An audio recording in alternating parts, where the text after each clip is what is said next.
Yesterday, I posted a video where Vance answered an Indian girl's question about why the US wants to restrict immigration, sparking huge controversy. If you haven't seen the video, you can find it in the USA playlist. First, let me state my position. I oppose racial discrimination and I oppose sending Indians back.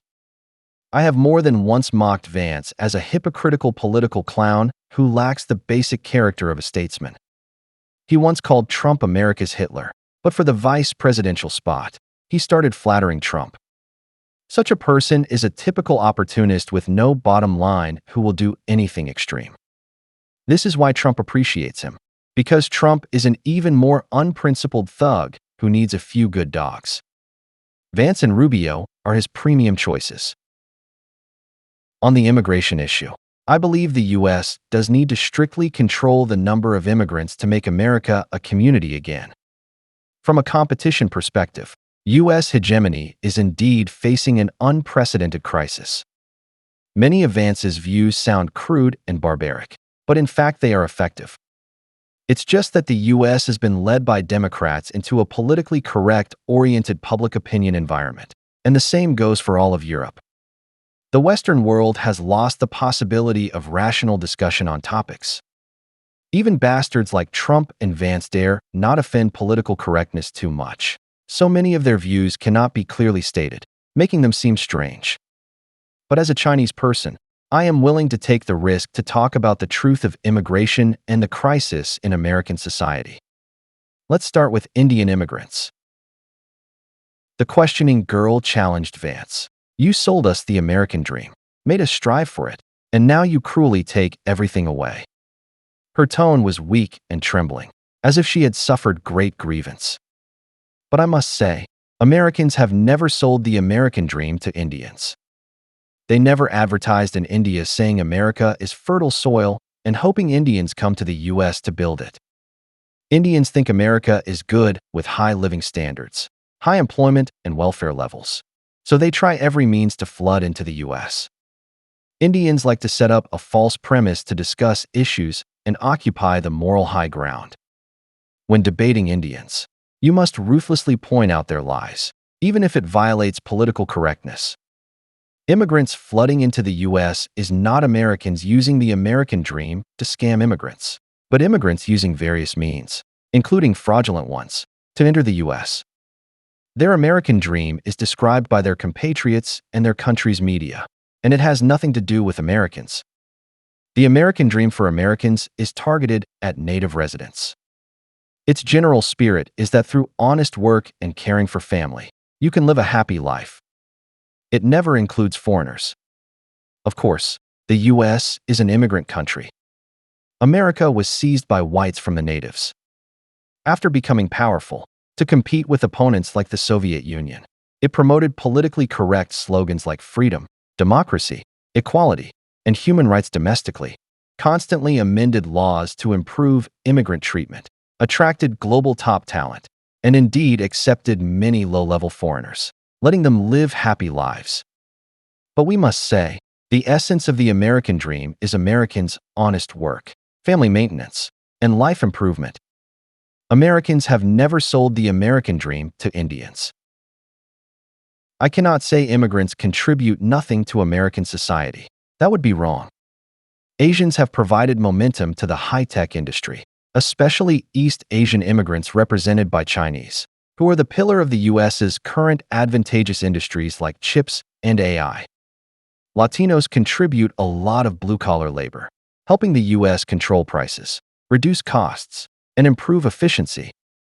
Indians also contribute a lot. For example, many CEOs in Silicon Valley and over half of entry-level programmers are Indian. But we must say, the contributions of Indian immigrants seem disproportionate to the social problems they cause. After Indians ruled Silicon Valley, U.S. tech hegemony collapsed rapidly, from far ahead of China to now being comprehensively caught up by China. The leading fields are still maintained by Chinese. From a results-oriented view, Indians have brought catastrophic impact to U.S. tech hegemony.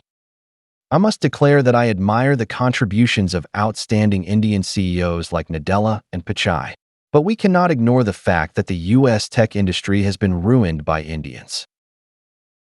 A viewer commented that recently an Indian CEO forged materials and defrauded a BlackRock subsidiary investment firm of several $100 million, then vanished, seemingly fleeing back to India. Previously, another Indian CEO used Indian engineers to fake AI, causing investors to lose over $1 billion. Not all Indians are like this, but Indians in Silicon Valley companies generally talk big and lack real skills. Their presence has turned U.S. tech companies facing Chinese companies from originally huge advantages and generational leads to now passively taking beatings, relying on advantages built decades ago to maintain the situation. Indian immigrants not only bring many social problems to the U.S., but in countries around the world they cause huge social crises, whether in Canada, the UK, Australia, New Zealand and other Five Eyes countries, or Singapore, Malaysia, and other Southeast Asian countries. These are no coincidence. Indians immigrate globally through forging materials, compatriot help, group unfair competition, and in local areas use fraud and other illegal means for illegal competition, causing severe damage to local societies. At the same time, Indians bring various bad habits from India into these countries, like littering, defecating in public, polluting the environment. This has become a global disaster event. It is not exaggerated fake news. So, this Indian girl, you don't need to feel aggrieved. If you feel aggrieved in the US, you can return to India and build your motherland. No matter how Indians quibble, you cannot explain why you integrate into every corner of the globe but are unwilling to return to your own country. Because your motherland is very bad, a shithole. If you don't even love your own country, will you love your immigration destination? Additionally, this Indian girl questioned Vance. Why did he marry a Hindu wife, have 3 children, yet refuse to accept new immigrants? Vance gave a very honest answer. He respects his wife's faith, which is his basic quality as a person and as a man. This deserves praise. But at the same time, he and his wife jointly decided to have their 3 children receive Christian cultural education. He also said he would take his wife to church, hoping one day she can feel the gospel. This enraged many Hindu believers, accusing Vance of not respecting religious freedom. But I want to say, the US has no second choice. Because China exists. China is a large country with over 90% Han Chinese, 1.4 billion people, a country with highly consistent language, faith, and culture. This country's efficiency is astonishing, bringing suffocating competitive pressure to the US. The US has no time to mess with multiculturalism. It must regroup around a certain core value. I am not a Christian, but I understand Vance's thinking. US strength occurred before multiculturalism, proving multiculturalism is not the reason for US strength. It is a social phenomenon after US strength. Without China, the US could continue multiculturalism. But now the US must find the real reason for its strength. The true American dream is the values community dominated by white Christian honest labor and family. I really like black rap, Latino dance, Indian yoga, but I must say, as a Chinese person, if I go to live in the US, it absolutely would not be for these. I hope to live in a community dominated by Christianity, which would make me feel safe and civilized. If I like Hindu culture, I can choose to immigrate to India instead of running to the US.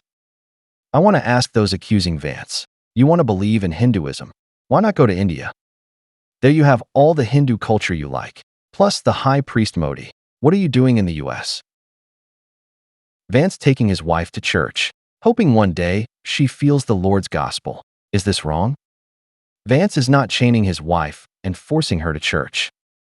The couple chose to make their children Christians. As a mother, shouldn't she compromise for her children's growth? Can religious faith transcend human nature? I have always said Vance is a thug and hypocritical bastard in political stance, but as a man, husband, and father, he is absolutely qualified. Actually, I evaluate Charlie Kirk the same way. I must emphasize again, it is not that political correctness is wrong or multiculturalism is bad. Rather, The foundation of U.S. strength is Christian-dominated family labor culture. The U.S. is no longer the sole superpower. If it cannot win the competition with China, the U.S. will lose hegemony. The dollar will no longer be the world currency.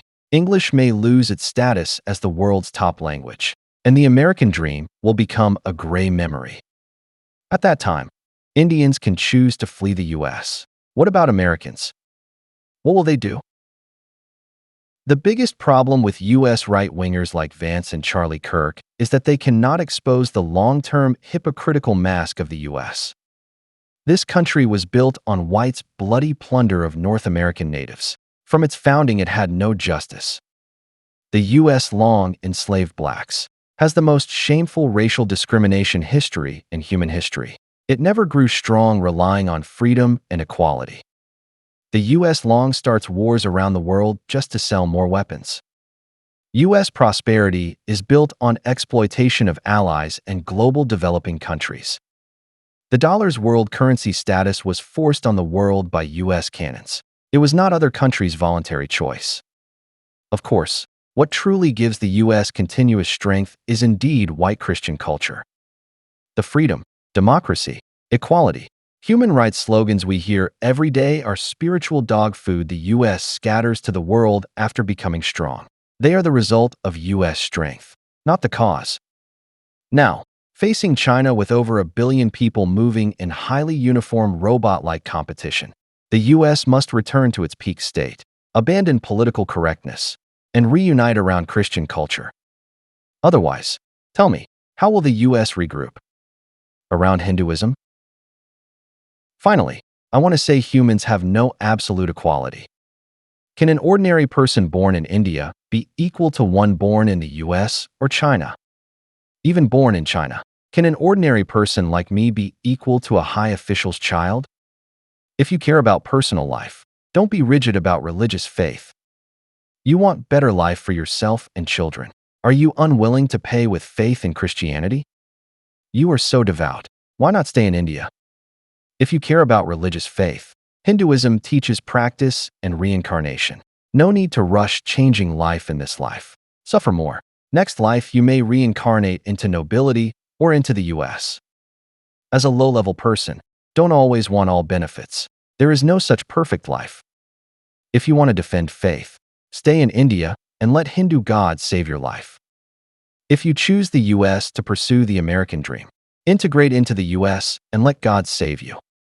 You beg God but are unwilling to even listen to its gospel. Is it you who are wrong, or the US? I must emphasize I am an atheist. The above views are purely logical discussion. Everyone is welcome to criticize and correct. See you in the comments.